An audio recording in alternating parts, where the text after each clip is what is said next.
Welcome to Ira's Everything Bagel, where I talk with intriguing people about everything, their passions, pursuits, and points of view.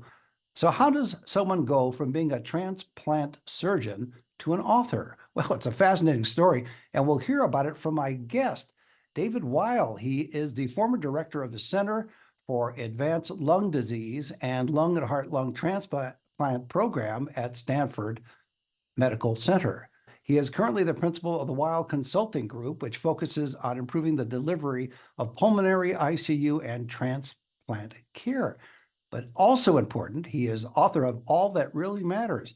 It's a novel about Joe Bosco, an arrogant, hard-charging transplant surgeon whose ambition knows no bounds. It's available on Amazon, Barnes and Noble, and all the usual places. And for everything about David Weil, go to davidweil.com, but it's spelled Weill, davidweil.com, and you can follow him on LinkedIn, Instagram, and Facebook. And David, welcome to the show. Thank you. Thank you for having me. Absolutely. You have, of course, written it before. It's the memoir, but now you're into novel writing. But why in the world did you leave the fast-paced, I would imagine it's fast-paced, world of transplants and getting into writing, which is a very slow, laborious, and sometimes frustrating process? I was ready for a change. It was the fast pace that probably got me out of it. I had a 20-year run in the hospital, leading the transplant program at Stanford, and I wanted a career change at a relatively young age. I was 52 when I left the front lines of medicine and decided to take a different career course into consulting and writing. Do a lot of people do that, or are there some that are so focused that all of a sudden they wake up one day and they're 65 and they're still doing transplants and they think, oh, okay, I better retire now. And then there's nothing. I think that's more common, to do it as long as you can. And in my field, it takes a long time to get good at it. So a lot of people hang around for a long time. I never planned that. Even when I was younger, I always thought I was going to have a second chapter to my career. And so here it is. Is there an emotional, well, it's obvious there's an emotional component of what you did as a transplant surgeon. But does it reach a point emotionally where you say, okay, now I am going to retire? Was that part of the factor?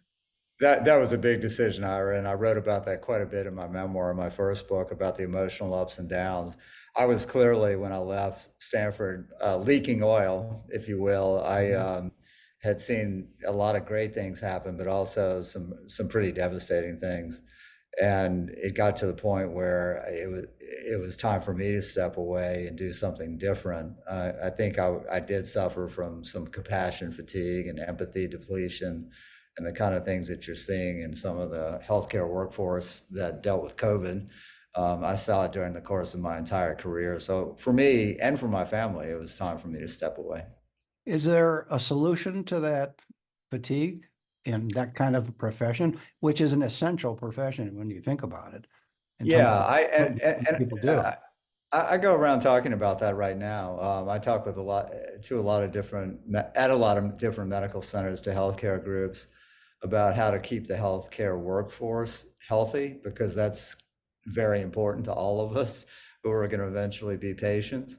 I think that the key is to stay connected to one another. I think my generation of physicians did not do a great job of that. We were very reluctant to tell our colleagues that we were struggling from an emotional standpoint, or we were sad or down about a particular outcome in a patient. I think the next generation is probably going to be better at it because we're talking about it a lot more than we used to. And I think that's the key, is to stay connected to each other emotionally. You're right. A previous guest, Dr. Desai, wrote about that in his book about the challenges during COVID and how you just get burned out and how you deal with it. And it is a certain generational approach that doctors from one generation don't necessarily do what probably they should have done in terms of that interconnection and that emotional support. And it's not just from fellow professionals, but from family and friends and others. I think so. I think my generation of physicians was trained in a pretty simple way. Whatever problem you were facing, just work harder, try harder. And that was it. We had one tool in the toolbox, and that Right. was it. And I think that hurt many of us as our careers have gone on. Is there one case in your, I didn't have a chance to read your memoir, but is there one case in your story about your time as a transplant surgeon that struck you either positively or negatively and made you start thinking about becoming a full-time writer or doing something else entirely? I think there were so many successes, and I don't want anyone to think that, all of it was a downer and difficult and emotionally devastating. As a matter of fact, there were not as many of those cases, thank God. Most of the patients did really well. But I remember writing about and thinking very long about a patient that we lost on the waiting list that had two little daughters, small daughters in the room with her when she passed away. And I was there with her, and we were desperately trying to find new lungs for her and couldn't, as is often the case. One in five patients on our waiting list wouldn't make it to the transplant. Mm. And so this young lady passed away with two young daughters at her bedside. And I remember getting down on one knee, and I had daughters at that time about the same age. So I went into father mode and got down on one knee and tried to talk to them about what was going on and how brave their mother was and courageous, and that, she cared deeply about them, which was obvious to me. And that was the first time I ever cried in a hospital. I went across the hall into a supply closet and actually broke down. And that was just the beginning of kind of a break in that armor that I had around me while I was practicing. Do you think that hospitals need an internal therapist, for want of a better term, or an internal person that whose shoulder you can lean on or talk to without fear of HR getting involved or some kind of professional issue? I think so. And I think one silver lining to this horrible tragedy of COVID has been that we're paying more attention to the workforce. And just what you said is happening at certain hospitals where it's a safe zone to go talk to somebody about what's troubling them. But I think even more important than having a formal counselor in that way is to be able to rely on each other. I worked on a team of 55 people at Stanford. I led that team. And I didn't have really anybody on the team that I could turn to reliably that that I could talk to openly. And that's not their fault. That's my fault. We have to share those experiences, and we have to feel like we're safe in doing so. And I think that culture in medicine has to change. And I think it is changing, but it's slowly changing. How much of what you learned and what we're talking about informed your decision to write this novel? Not the memoirs, but the novel, again, All That Really Matters. I, Did I, it- I yeah, Go and ahead. sorry to interrupt. No, sorry.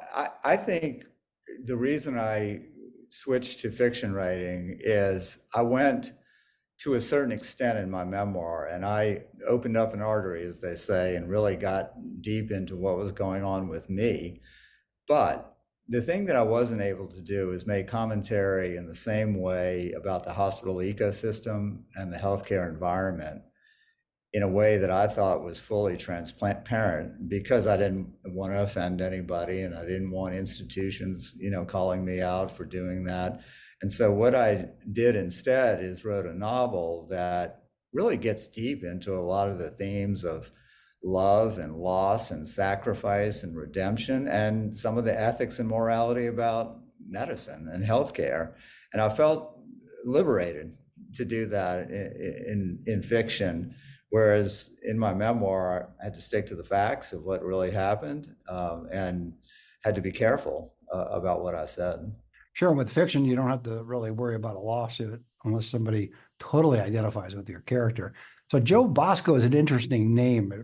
I may be about the only person you've ever met that remembers Bosco as a chocolate syrup, but that Right. And me too. oh, good. We So must be about the same age. yeah, so I'm thinking, wow, that's an interesting name for a character. How did you come up with the name Joe Bosco? I mean, Joe is the easy part, I get that, but the Bosco part. Well, it was interesting. I was I really was just sitting around, and naming characters is one of the. It seems very simple, but it's sort of infuriating in a way because you can't really figure out what to call anybody.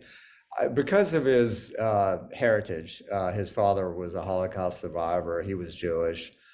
And I wanted to take a name that I could easily shorten, as some folks did when they moved to America. And so his original family name was Boskowitz, and he became Bosco. The old Ellis Island trimming of the name routine. That's right. That's right. Gotcha.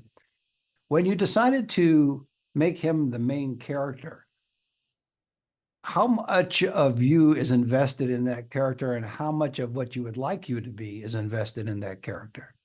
Well, you're wholly invested in the character, and he and I share certain traits, characteristics, but not all of them. I think your readers will be glad to know, or your listeners. He spent some time in New Orleans. I grew up there. He liked to ride his bike. He was obviously a transplant doctor, so was I. Similarities stop there. Hard charging, perhaps?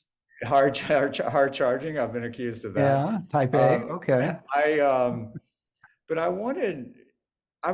met so many rich characters in my professional life, in my real life.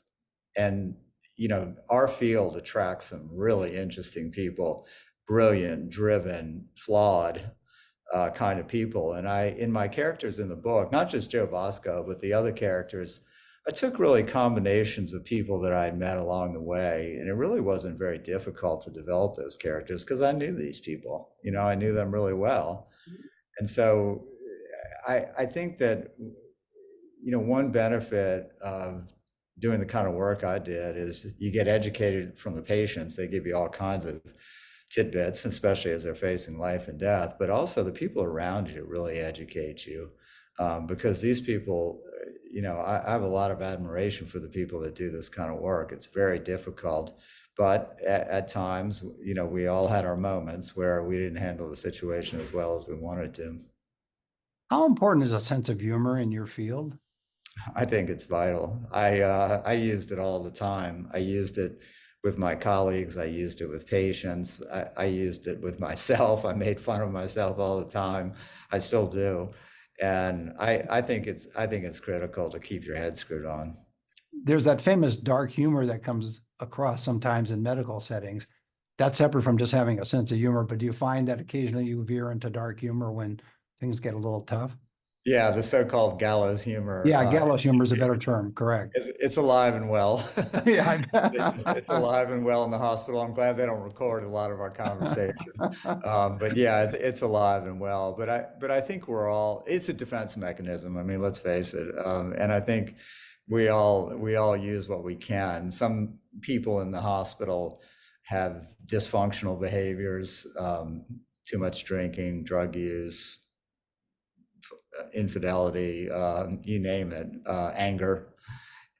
You use what you can use, and you hope that rather than having one of those traits, you might have a sense of humor, or you exercise too much, or something like that. It doesn't seem to affect the work itself, though, in most cases. I say most because I'm sure there's some exceptions, but with eccentric people particularly, or disturbed people, but they have a great talent.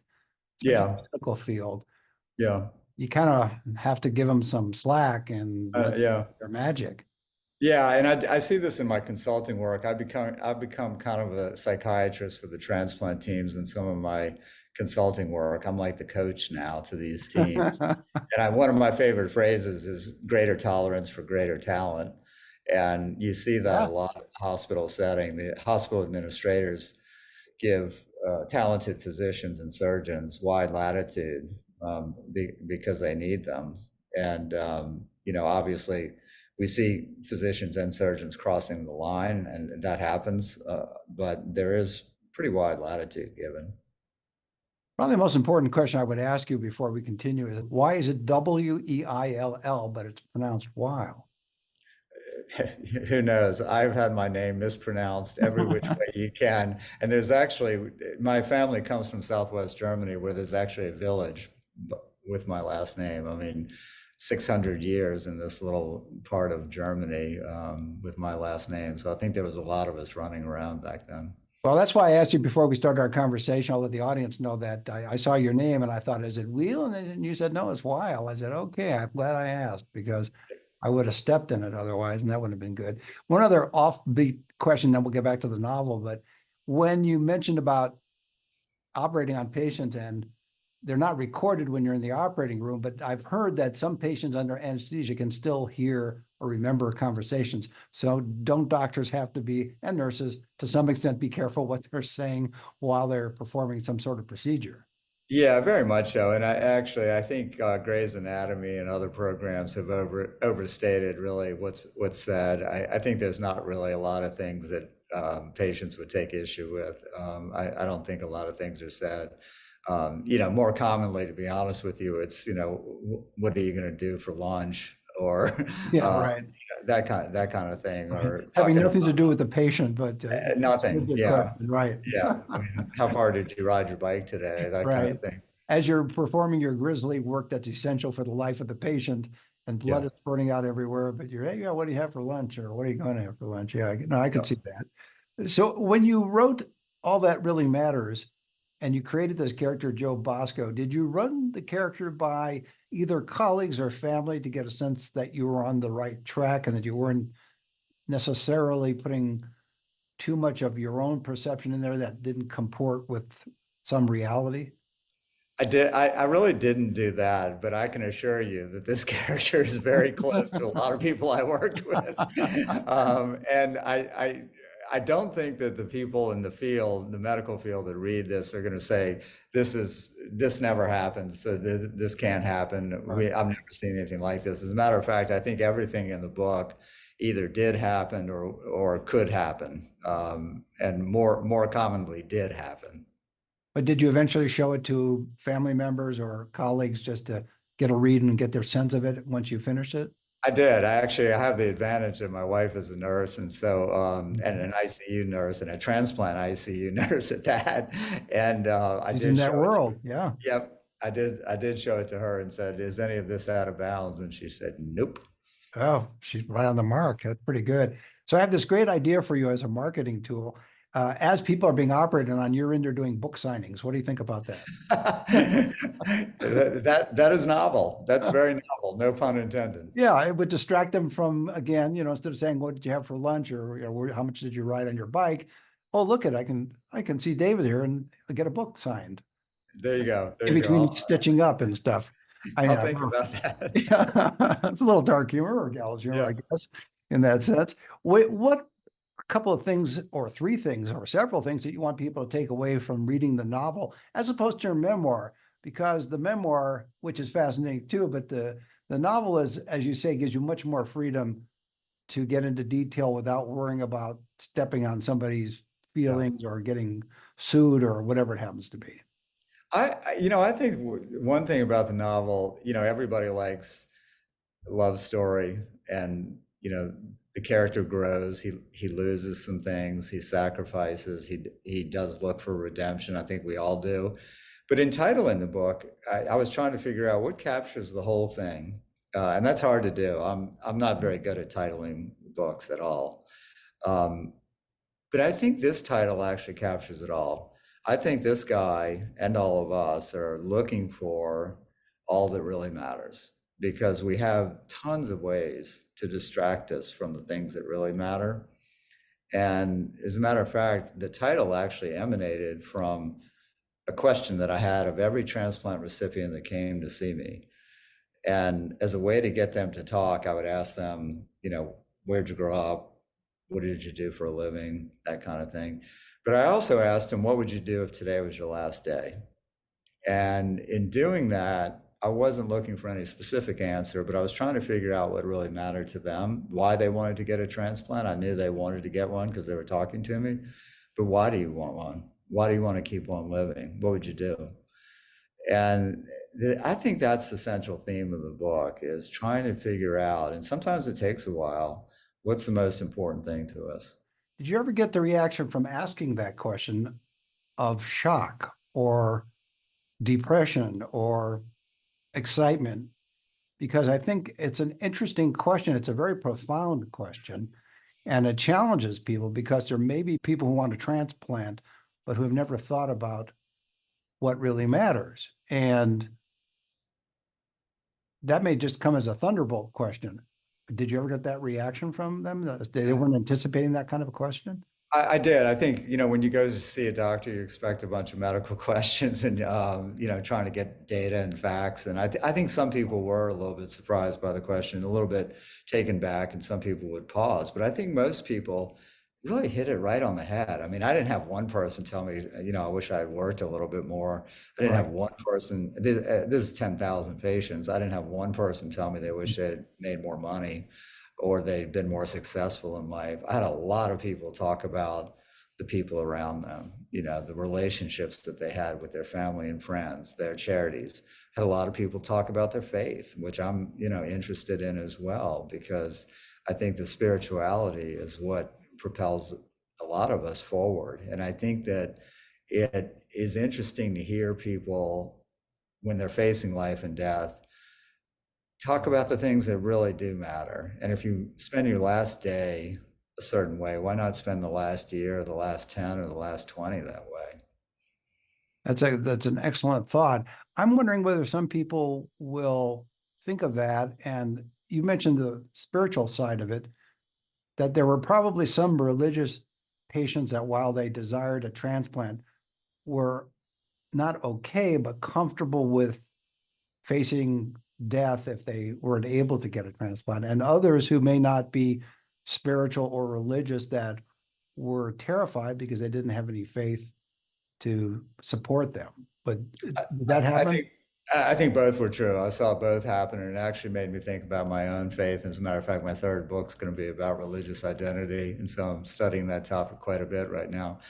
I think I saw both, and I think that some people were comforted by their religion, had a well-established religious practice. Some people found it late. Some people didn't have it at all. I saw all varieties of it, and it made me think a lot about religion, about the afterlife and God, and and everything else. And I think that it's interesting to see people in that situation, to really figure, trying to figure it out, what all of this was really about. And I think that one advantage I had as a transplant doctor is just getting this education from the patients. They kind of told me stuff every day that I walk around with, and that'll never leave me, I don't think.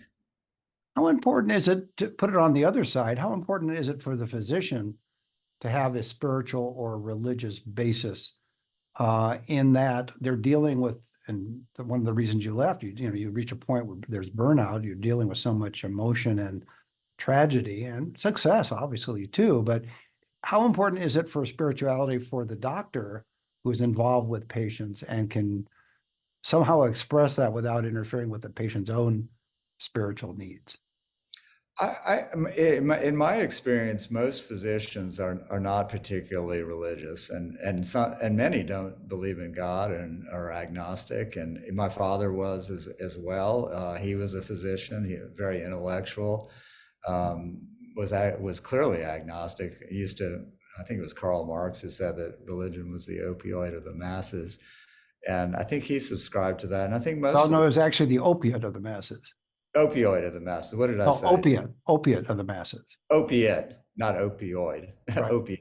Yeah, that's exactly right. Not that I necessarily want to correct Karl Marx, for obvious reasons, but No, no, I just think quote him that that's, correctly. I think you're right though. No, I think that's right. And so in my experience, that's when, most physicians, they're scientists, they want hard data. It's sometimes difficult to find hard data that there's an afterlife, or the existence of God. I saw enough in the hospital where I became convinced, but that doesn't mean my colleagues were. Mhm. I think most aren't, actually, in my experience. In your memoir, it's called Exhale, and I have a feeling you're going to do another memoir later on called Inhale. So use the Actually, balance. my wife has actually threatened many times to write Inhale, so you're in good company. Excellent. Well, in all that really matters with Joe Bosco, where does he end up at the end of the novel without giving too much away? Because we all want people to enjoy the novel itself. But does he become a more relatable character, a more understandable character, a more sympathetic character? I would say yes to all of that. He goes on a journey. He starts off at point A and he ends up at point Z. So he goes on he goes on quite a journey, and I'll leave it at that. Oh, fair enough. And he may not be going from A to B. He may go to A to L and then back to B and then to K. You got it. Right, You which is the got it. perfect way to go. Yeah, exactly. Well, when you finished the book and you started sharing it with family and colleagues, was there one thing they told you that they got out of the book that was uniform or universal? Well, Yeah. I think that I think the non-medical folks that read it, which were most of the people, because I actually think it's a non-medical book. I really do. I mean, Well, that's the way you want to have it for the general public. You're absolutely right. yeah. I mean, I think that that's the best way to look at it. Yeah. I think they kind of wondered, a few kind of wondered, is there some exaggeration to any of this? And I said, absolutely not. I mean, literally either saw this in my own hospital or heard of it about it in another hospital. The characters were all these kinds of characters. I mean, the people that do this kind of work are fighter pilot kind of people. They're very driven. They're very committed to what they're doing. They're Or very in other words, like Top Gun, but top scalpel. yeah, exactly. I mean, do they kind of push the line toward arrogance and probably cross the line? Absolutely. That's what kind of people do this. And to the extent that you find those people interesting, you'll like the book. I think the readers will find that, the main character changes during the course of the book. Well, that's a great way to leave it. My guest has been David Weil. He's author of All That Really Matters. It's a novel about Joe Bosco, an arrogant, hard-charging transplant surgeon whose ambition knows no bounds. It's available on Amazon, Barnes and Noble, and all the usual places. And for everything about David Weil, go to davidweil.com, but it's spelled W-E-I-L-L, W-E-I-L-L, davidweil.com. And you can follow him on LinkedIn, Instagram, and Facebook. And David, thanks for being on the show. All right, I enjoyed it. Thank you for having me. I did too. And join us every Thursday for a new schmear on Ira's Everything Bagel.